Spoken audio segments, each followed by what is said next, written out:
This video may be somewhat depressing to some people. I will be posting 2 videos at the same time, this and a different one. So don't freak out, I'm not stopping anything else. I'm not gonna start this one and not do anything else. So with that said, if you can handle this, it has a really good story. And if you can handle that, then great. And here comes the video. Hello and welcome back, guys, to Cool Keenan Games, and I am here playing a game that I was recommended to play by 2 random people I don't really know, but I'll get into that later. I don't know how to pronounce his name. Narcissu. I've heard that it has a good story, but I have no idea about any of this, so let's go ahead and try. Okay, so from what I understand, there's 2 of them. So I think this is the first one. Translation. I can't understand that. I don't. Let's go with fudge. Let's go here. Okay. You know what? Because my voice isn't that perfect, even though it's sexy as crap. Let's go ahead and voiced. 眩しかった日のこと。 blindingly bright. 冬の日のこと。 Sorry, I had a little bit of an issue with my microphone, but that should be fixed now.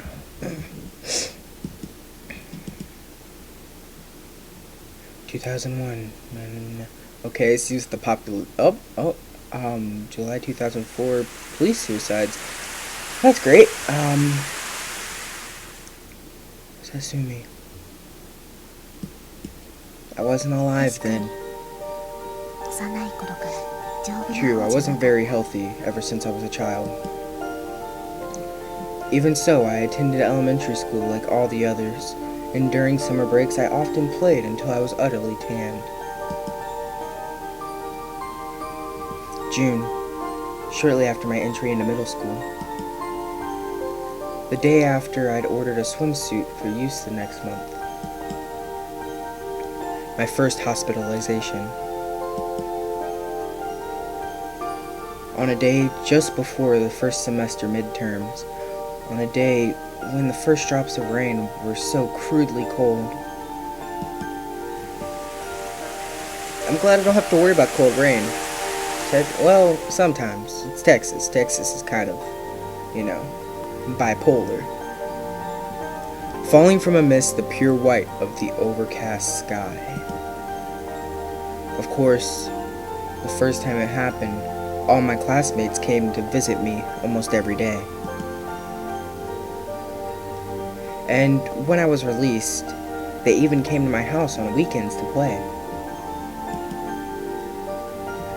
But that was only the first time around. Autumn into winter, winter into spring, a vicious cycle. Hospitalization, release, clinics, and hospitalization again. This is pretty sad. And before I knew it, even the classmates I once called friends turned into acquaintances, and then into strangers. As if with every changing of seasons, I was being erased from their collective memory. It's sad. It seems that all those normal people, my very existence was an unpleasant fact. And so, it looks like I've been erased. I'd spent so many seasons, so many white overcast skies, without the want or need to converse with anybody. For that matter, my English textbook never changed from that of first-year middle school student before the first midterms. That is where my time seems to come to an end. Wow. Stage, Nana. Volume 24. 8 years later. Early summer 2004. Protagonist. Summer, flowing sweat, a gigantic electronic scoreboard in the driver's license examination facility lit up all at once. My eyes and everyone else's looked for our respective numbers. 237, 237. And of some 8 columns of lit text, sure enough, my examination number was shining in the mist. Some nice sound effects. Music is so beautiful, it's making me kind of sad, you know? A nearly empty train car, perhaps thanks to a beautiful afternoon. Almost alone in that train car, I was heading back home for the examination hall. My left hand held a new traffic regulations handbook, and my breast pocket held my brand new driver's license. So now I've got a license as well, I muttered somewhat happily.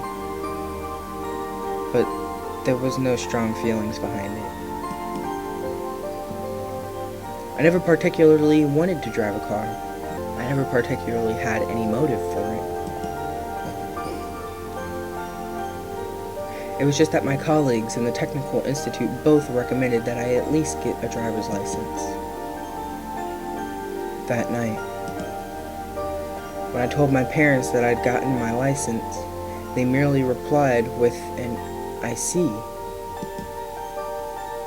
When I asked if I could borrow the car, just for a test run, they instantly and curtly said just one thing: no.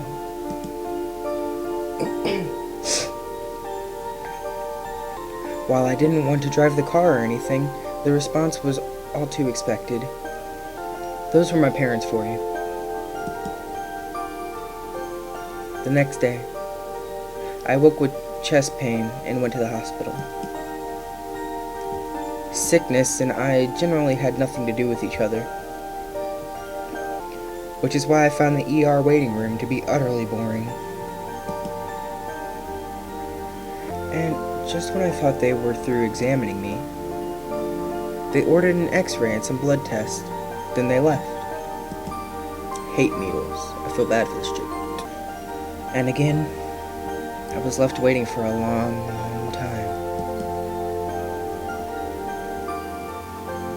I'd already polished off 3 albums of Shonen Jump and was just about to start on the 4th when they admitted me to the hospital right then and there. And it seemed that my new license, which still lay snugly in my breast pocket, would have to wait a long time for its turn to come. So I'm wondering, is this just a story, completely? I mean, I'm not complaining. I kind of want to find out what's gonna happen. Protagonist, Autumn 2004. Right around when the all-too-noisy cicadas had finally gone silent, I once again found myself in the hospital as per usual. Of course, it wasn't as if I'd been there the entire time. I came and went, a futile cycle. I know what it is. Sorry. My first surgery was a month before up.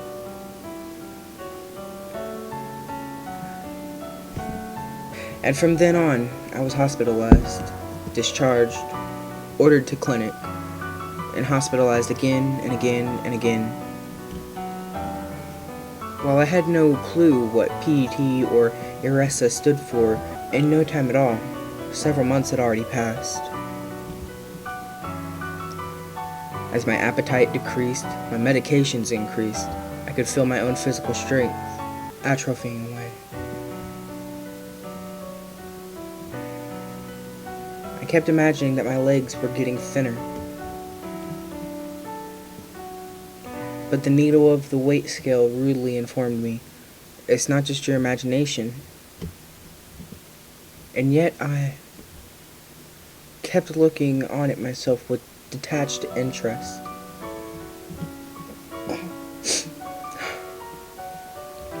As if it were happening to someone else entirely. as if I were looking at a scene on TV or the like. My mind could not grasp what had so suddenly happened to my body. Nothing within me was telling me that this was real at all. And that's why, even though it was all happening to me, I kept looking on as if it was happening to someone far away. Protagonist, winter, 2004. A day of winter, around when Christmas trees had vanished from the streets. I was discharged home as a kind of years-in treat.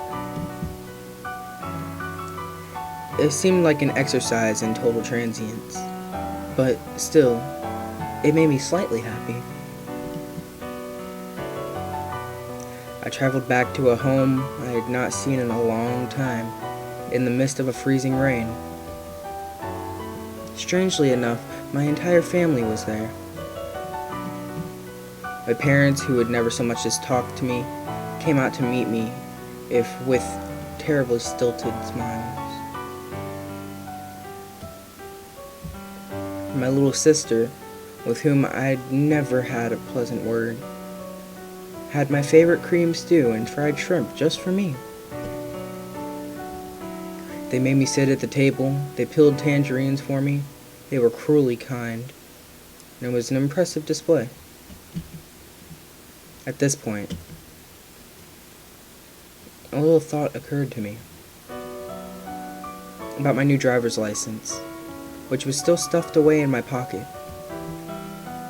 That perhaps things would end for the license without it ever having known any use.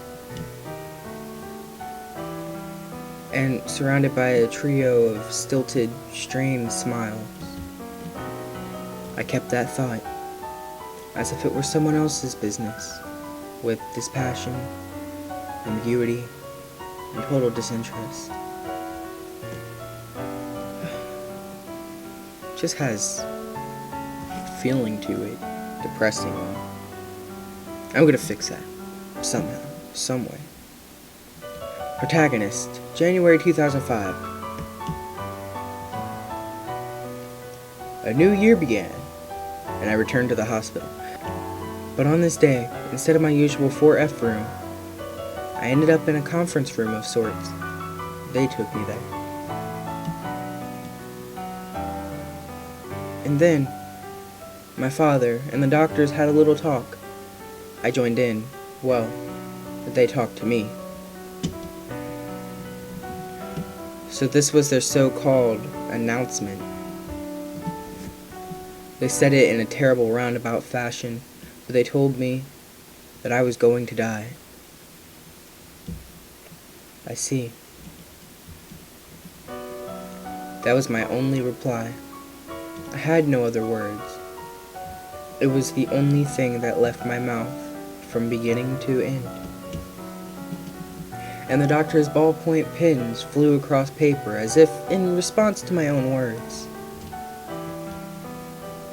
Those were probably hospice enrollment procedures, businesslike to the last. My father was the same. So it's this simple. Was the only real thought I had. That day, I transferred from 4F to 7F, from a 6-person room to a private room.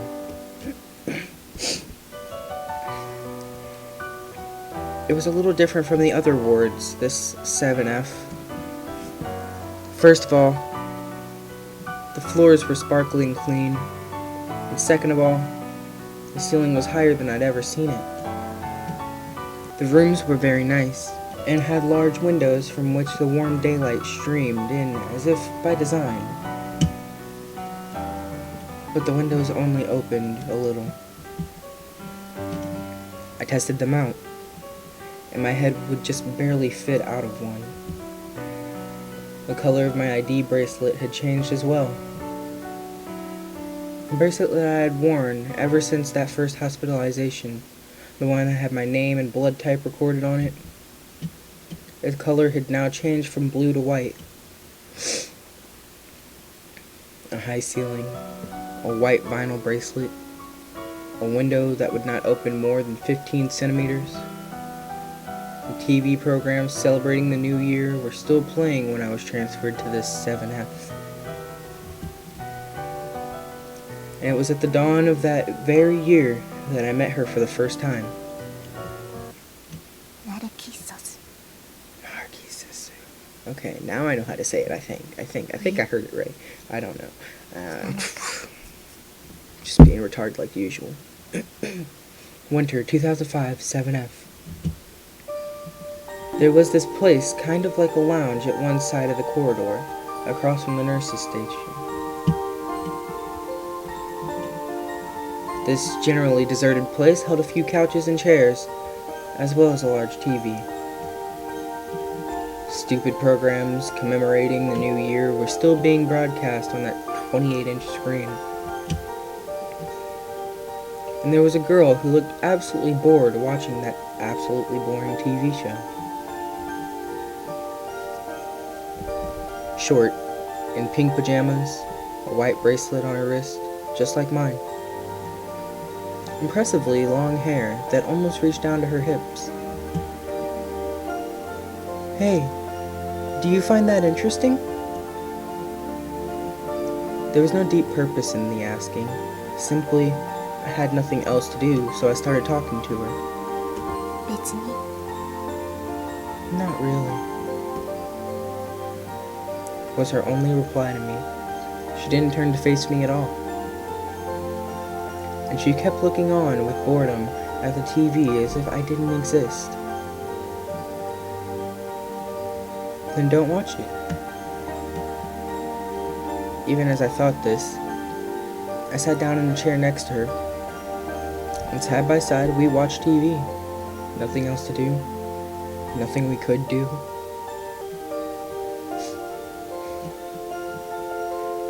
So we sat there, silently, and watched TV. New Year celebration programs, as per usual. A useless array of comedians and oddities.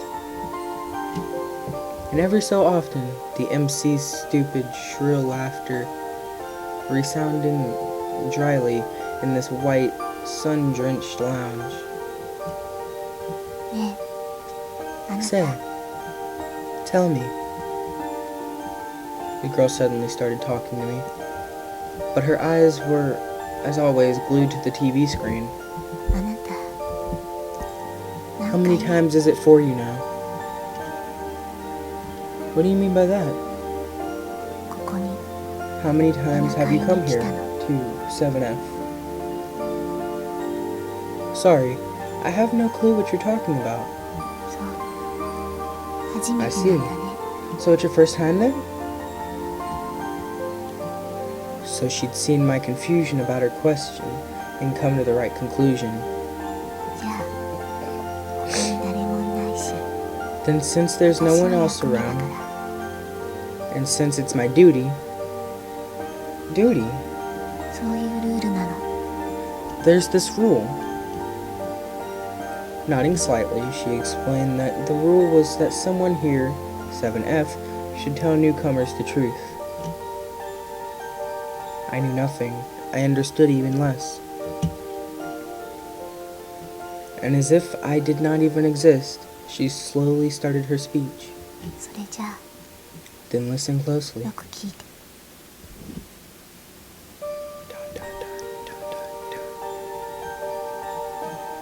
Her words, spoken methodically, one by one, were a little different from all the ones I'd heard from the doctors about this place. In their business-like crisp syntaxes, they'd told me, this is a place where one waits for medical advances. This is a place where one heals one's heart, and perhaps they might have been correct in a general sense. But according to the girl, that was just the party line. The truth was that this 7F was the only place in the hospital where medical treatments did not take place. This was just a place where you waited for your life to come to an end. Those were her words to me. I thought so as well. I'd felt it even before she'd spoken. 私 See, 2回目だから this is my second time. Second time doing what? ここに来るの Coming here. And then she explained to me that nobody on 7F stayed here from initial hospitalization all the way until death. While there was zero possibility of being cured, you were sent home if your condition was stable. But if it worsened again, you would be returned here. That cycle ended only in death. Whether it was at home or here on 7F, always one of the two, you were going to die. No way to escape it, it seemed. And with that meaning permeating her every word, she informed me that this was her second time up here. じゃあ I'm only going to say 一度 this しか言わ once, ないからここからは so listen closely now. よく She continued speaking, all the while staring at the blank TV screen. This wasn't idle chit-chat about when lights out was, or where the kitchen was, or anything like that. This was something completely different. The third time you are discharged home, resign yourself. There won't be a fourth time. You will never go home again. If you ever want to escape, head towards the B station, not the A station. Eat nothing. That is the simplest shortcut. You leave the smallest burden on your family that way. It was as if she was packed to the brim with matters like those. This was probably an oral tradition, relevant only to those who were going to die, and kept by those who came here for that purpose. So this is the duty that you were talking about? Yes, that's right. いつかあなたも So do remember to perform it for a newcomer yourself someday, okay? With those words, she slowly stood up. She casually tossed her long hair, and it grazed my nose. じゃあ I have to go get my temperature measured, so...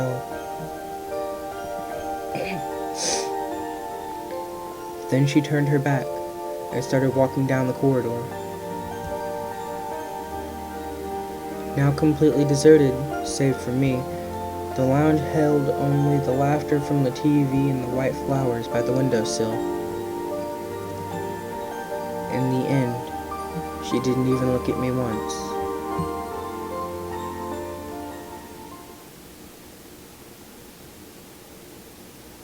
Well, this seems like a good place to stop.